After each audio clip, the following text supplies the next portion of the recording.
This question came in from Ben via subtext over there about Purdue. Hey Spencer, always a fan. Appreciate it, Ben. You mentioned on one of your previous shows about Wisconsin being a trap game, fact check true, as well as recently the Ducks should not underestimate Boise State. I agree with you on both accounts. However, I also see the game against Purdue as a game that the Ducks need to be super careful going into. Here are my thoughts. It is the week after Ohio State. It is one of those Friday night package games, short week. We might be a little beat up. Also, from what I have seen, Purdue has a pretty decent defensive backfield and a pretty good quarterback in Hudson Card. Thoughts? So the Friday element terrifies me. Friday games, I talked about this when the Michigan State and Purdue games got moved. Oregon gets an extra day of rest going into the Ohio State game, but coming out of it, it's a short week, and they go to Purdue. And some of you may or may not know, depending on how much Big Ten football you've watched over the years, Purdue has had a propensity to pull an upset from time to time. I remember a game in which an Urban Meyer coached Ohio State team with, I think it was JT Barrett at quarterback, might have been Dwayne Haskins, I forget which one, went in there as a top 5 team and got absolutely blasted. They were run off the field. Don't underestimate the fans in West Lafayette, Indiana. They will show up, and they like some upset potential. It is a legitimate narrative in the Big Ten that, well, when you go to Purdue, you best be careful. And yeah, you best be careful. So coming into this year, this is what Purdue looks like at a glance. They're tied for the lowest win total in the Big Ten at 4.5. So Vegas does not think that they're going to be the best team. And they might very well not be the best team. They could be better than 4.5. They might win 5 or 6 games. But Vegas also thinks it's just as likely they win 3 or 4 games. So make of that what you will. Also worth noting, Arizona had a win total of 4.5 last year. They went 9-3, and they won their bowl game. They were a 10-win team. But win totals only factor in the regular season. They're going into their second year under head coach Ryan Walters, who had a rough go of it in his first year. He was the defensive coordinator previously at Illinois, and their defense last year kind of stunk. 30 points per game allowed. Their offense was not super consistent. They had some really good games offensively, but Hudson Card at quarterback, who was the guy that filled in for Quinn Ewers after he got hurt at Texas and was kind of a somewhat highly sought-after transfer. He's gone to Purdue, and last year he faded into oblivion in the college football world because, well, Purdue was 4-8, and they didn't really make any noise, and they didn't have a major upset over there. And when they played the big boys, Ohio State and Michigan, they got outscored in those games 82-20. Not great, Bob. I don't actually remember what that's from. I say that all the time. So both their offense and defense struggled a year ago. And when you have Ryan Walters as your head coach, and he was really good. When he was the defensive coordinator at Illinois, he was really, really good. He helped, I believe, coach the guy that now plays for my beloved Seahawks in the NFL, Devin Witherspoon. Like, Illinois has produced some legit defensive talent over the last couple of years. Walters was, a part of that, and he's taken the head coaching opportunity at Purdue, kind of on the Dan Lanning track. He's 38 years old. He's one of the youngest head coaches in all of college football. This year's going to be his second year being a head coach ever. It's going to be Lanning's third. So they're not that different in that sense. Walters took over a program that saw Jeff Brom go to Louisville, and don't know if he left the cupboards super stocked behind, whereas Lanning took over a program that Mario Cristobal left behind, and there were a lot of good players already on the roster. And you can get transfers to go to Oregon a lot easier than you can to Purdue. But, the Boilermakers have played in a Big Ten championship game within the last 5 years. I forget which season it was exactly.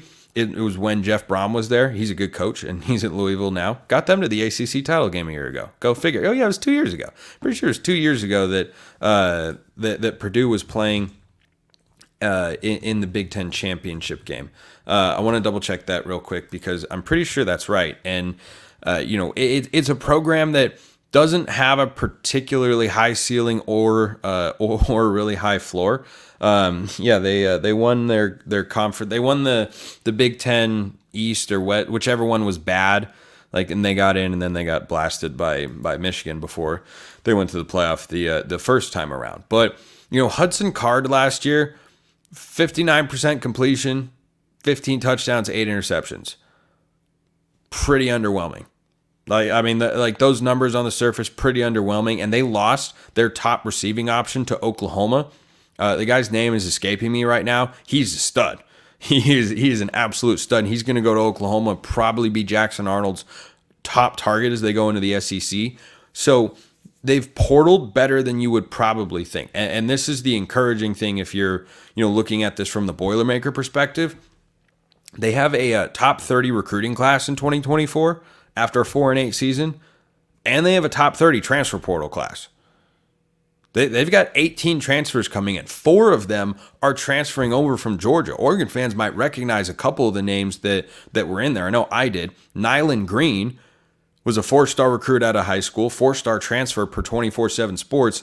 He's a cornerback that came from Georgia. Yeah, he was someone that I think I mentioned on the show a couple times as someone that Oregon could go after. He'd been tied to the Ducks because of the Lanning, Georgia connection. He wound up at Purdue to go play in the secondary. So in your question, Ben, hey, I think they have some good players in the secondary. Yeah, they brought guys in like Nyland Green in the transfer portal. Offensively, I don't know that he's a game changer, but they brought in Cam Brown, wide receiver from UCLA. Always liked Cam Brown. Always thought he was incredibly solid. He's a 2 or a 3, but every time I watched him play, I thought, man, guy's a pretty good football player. So their transfer portal class that's got 18 kids in it, and as I mentioned, is one of the top 30 in the country. I don't think they're going to be void of talent. Like on paper, have I covered them extensively in Locked On College Football? No, because I don't expect them to be a Big Ten title contender this season. Could I see them being a bowl team? Yeah, you got a somewhat veteran quarterback. You got a second-year head coach. You got some incoming talent, and they were 4-8 last year. They weren't, 1-11. They weren't, 2017 Oregon State, 2022 Colorado, or any one of those Kansas teams that went 1-11. They didn't completely bottom out. They had a down year. So, there aren't high hopes in the Vegas betting market, but look, that could be a bowl team. Like, think about it like this. Team with a win total of 4.5. Pretty reasonable that you would see that team make a bowl game and go 6-6. I can think of a team that was just barely bowl eligible last year that Oregon went to on the road and almost lost the game. That was Texas Tech. Now, their situation is different. They had quarterback injuries, but still the statement stands. You look back and, how Texas Tech season went. They lost at Wyoming, granted a, solid Mountain West team, but still shouldn't have lost that game, especially with a 17-0 lead. And you go, wow, Oregon was not playing its best football early in the season. They were incredibly sloppy. I think I was remembering that the other day when I was thinking about all this stuff, that Oregon, in that game, I think had over 100 penalty yards. Kyrie Jackson had that just head-scratching pass interference in which he didn't even look for the ball. Should have been an easy pick. I think if he picks that ball off, which he should, or if it just goes incomplete, Oregon might blow that game open. And instead, Texas Tech went down the field, scored a touchdown, and everything really, really changed from that point on. But yeah, I think that Purdue game on a Friday night, Oregon's going to have more talent overall. Absolutely. The question will be, what is the emotional state of the Ducks off the Ohio State game? Because I can see it being a little bit of a trap either way. Because on the one hand, if you beat Ohio State, short week, emotional letdown on the road. On the other side of the coin is you lose to Ohio State and you're physically beat up, and then you could go out there and beat Purdue 48-17. That's, I think, what that situation could entail. So I don't think it's ridiculous to look at it and go, boy, that could be a game because it's on the road. I almost think it's more dangerous because it's Friday. Friday games are just weird. They're weird. They're always weird. I don't like them. The Michigan State game, Oregon's at home, should be fine. But Purdue, not the least likely thing in the world. Do I expect Oregon to win? Yeah, of course. They'll be a massive favorite in all likelihood. But I don't know. Maybe Ryan Walters has got some tricks up his sleeve. But that's what I found out about the Boilermakers. Love that question. I've got several more to answer on today's show.